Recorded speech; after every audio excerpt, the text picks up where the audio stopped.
Hey y'all, welcome back. Today we're checking out how to join the Parachute Regiment, Paris, Selection and Training, UK Elite Airborne Infantry. The British Parachute Regiment, commonly referred to as the Paras, was formed during World War II and since then has led the way in airborne warfare. In order to join this famous regiment, one must be aged between 16 and 35.5 years old and be able to pass the fitness test. Okay. A 1.2 mile run in under 8 minutes 15 seconds, throw a 4 kilogram medicine ball 3.1 meters, and a 76 kilogram mid-thigh pull. I don't think I'd make it. 1.2 miles in under 8:15. How many miles per hour would that have to be? 8.73 miles per hour. That doesn't sound very fast, but to keep that up for a mile, I don't know if I can do that. Impressive. The first step of joining the Paras is an interview and a British Army recruit battery test at an Armed Forces Careers Office. That's logical. Completion of this phase is followed by the Recruit Centre selection, where potential candidates must undergo basic medical tests. Okay, yeah. You want to make sure nobody's crazy or a psychopath or a sociopath, and you want to make sure they can hold a gun or they can fit into the parachute, right? Logical. Recruit Centre selection, where potential candidates must undergo basic medical tests, physical tests mentioned prior, and an interview with an army officer. Okay. Following this, the Parachute Regiment Aptitude Course, PRAC for short, which takes place over 3 days at Catterick Garrison. This is made up of gym tests of 15 sit-ups on a bench angled at 45 degrees, 10 dips on the parallel bars, 10 underarm heaves at the bar, a 5-mile run, 3 miles squatted and 1.5 miles in best time. A 5-mile run? I couldn't do it. And finally, the steeplechase course, 2 circuits in no more than 12 minutes. I might be able to do the pull-ups, I might be able to do the sit-ups, but I can't run that fast. I wouldn't make it. I wouldn't make it. The next stage of selection is 30 weeks of basic training, which also takes place at Catterick Garrison. These 30 weeks? 30 weeks? That's 7 months? Wait, let me get out my calculator. 7.5 months of training. I couldn't do it. Which also takes place at Catterick Garrison. These 30 weeks consist of the Combat Infantry course, which covers personal administration, weapons training, drill, fieldcraft, fitness and teamwork. That sounds kind of fun, In addition to this actually. course, the recruits must go through the infamous P Company stage of selection, where recruits must complete the pre-parachute selection course. This stage takes place at week 21 of training and is 8 tests completed over 5 days, starting on Wednesday, ending the next Tuesday, with the weekend in between off. In order to pass, recruits must get a score of 45, with a maximum of 10 points being available from each test, apart from one which is a pass or fail. The first test is a 10-mile squad march, whilst carrying a 16 kilogram 10 burden miles? and a rifle which must be completed in under 1 hour 50 minutes. Yo, no. I walk like 3 or 4 miles a day. If I go over 5 miles, my body tells me, no, you're gonna die, stop. These are some tough motherfuckers. Look at Smith right here. Look at the gaze he's giving the cameraman. Stop taking my photo. I'm gonna shoot you. The next test is the Trainasium, the pass or fail test of the course.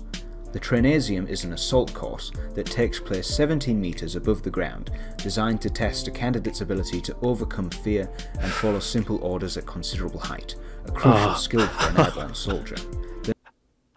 I would fail that. I would totally fail that. No way. And follow simple orders at considerable height, a crucial skill for an airborne soldier. The next test is the log race, where 8 recruits carry a 60 kilogram telegraph pole over 1.9 miles of difficult terrain. That sounds like torture. It looks like torture. Look at Jones here. Jones. Poor Jones, y'all. Ah, Jones. I'm so sorry. How many pounds is 60 kilograms? I gotta look that up. 132 pounds. Shoo. What's 132 divided by 8? I know it doesn't really work that way, but 16. So, sort of, you're carrying 16 pounds each, but I know that's not really how it works, but that sounds horrible. I don't want to do that. Over 1.9 miles of difficult terrain. Following this is a 2-mile march carrying a 16kg Bergen and a rifle, which must be completed in under 18 minutes. Next up is the steeplechase, a 2.2-mile run followed by an assault course. Wait, what? This is all happening in succession? So you go 2 miles carrying this 132-pound flagpole, then you go 2 miles carrying this rifle and a backpack full of whatever weight, and then another 2 miles running. Coates. Look at Coates. Coates got a bloody nose out of it. Look at this guy. He lost his shirt. He doesn't even have his name on there. We don't even know what his name is. He got beat to crap.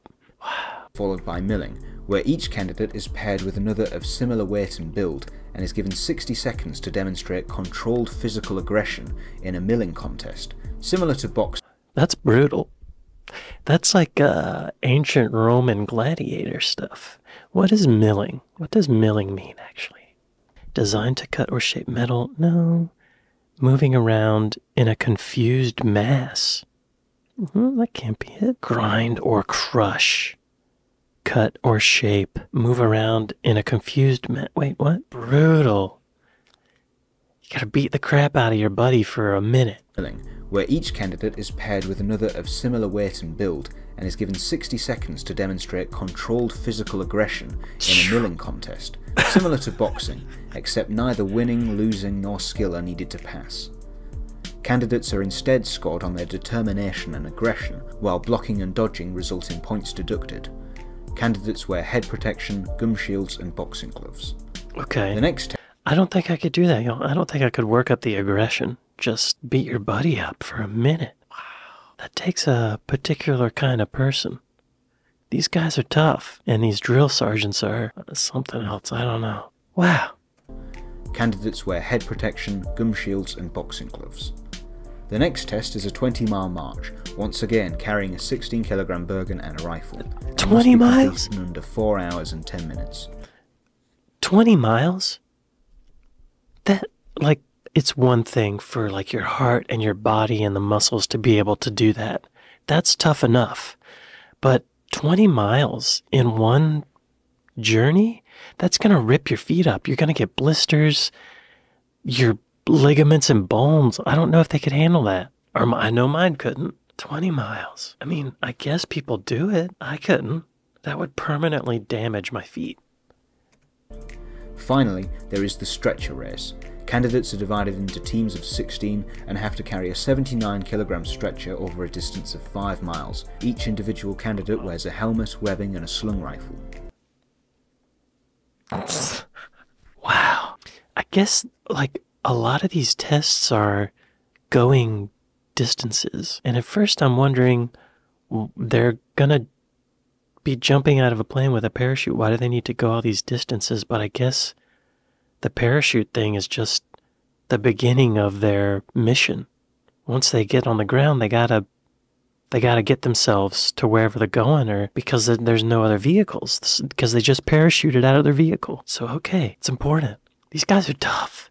No more than 4 candidates carry the stretcher at any given time, swapping around at regular intervals so that all candidates carry the stretcher for a certain distance. Okay. If a recruit passes P Company and completes the rest of the combat infantry course, they move on to the basic parachute course at RAF Bryce Norton. Wow. They haven't even done the parachute stuff yet, but they've been doing all this hiking and walking, gun training before they even get to the parachuting. You would think the parachuting would be like the main focus. These are some tough motherfuckers. This course lasts for 3 weeks and teaches recruits everything they need to know about parachuting, such as exit, flight, and landing techniques. This course ends with the recruits completing 8 jumps in order to pass. I like, to get to this point, you might not even need a parachute. You know, you could just fall out of the plane. These guys are so tough, they're gonna land on their mutilated feet. The first 3 jumps are completed without equipment, the 4th is a night jump, and the remaining are completed with equipment in varying group sizes. Do they mean equipment as in, like, their backpack and their gun and everything? Upon completion of the 8 jumps, the recruits are presented with their wings and returned to their units. Thanks for watching this video. Make sure... Oh, so these guys are already in the military, and this is like an extra level up. That's amazing. Paris. Oh. Apparently, there's a Pokemon called Paris. The 1st Battalion is part of the Special Forces Support Group under the operational command of the Director Special Forces. The other battalions are the Parachute Infantry component of the British Army's Rapid Response Formation. The first operation by the Parachute Regiment was Operation Biting in February of 1942. The objective was to capture a Würzburg radar on the coast of France. The raid was carried out by C Company's 2nd Parachute Battalion under the command of Major John Frost. The poet. I'm glad we're allies. I'm glad to know that if I was fighting in a war that these guys would have my back, hopefully. I'm impressed. I couldn't do this. No way. No way. I think most people couldn't do this. Wild. Well, y'all, thanks for watching this with me. Thanks to my patrons. Give me a like and subscribe. And I'll see you next time. Later.